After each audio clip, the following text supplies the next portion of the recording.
عمرك سألت نفسك إزاي تشرح لطلابك بطريقة تخليهم يفهموا مش بس يحفظوا؟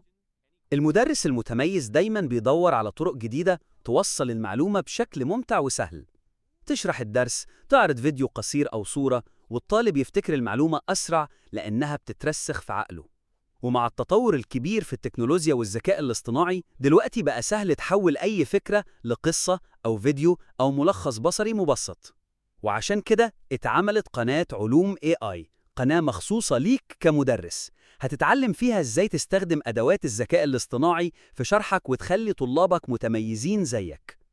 هتلاقي قوائم تشغيل فيها قصص وفيديوهات تعليمية، والأهم قائمة التدريس بالذكاء الاصطناعي اللي بتعرفك أدوات عملية تبسط المعلومة وتسهل شغلك.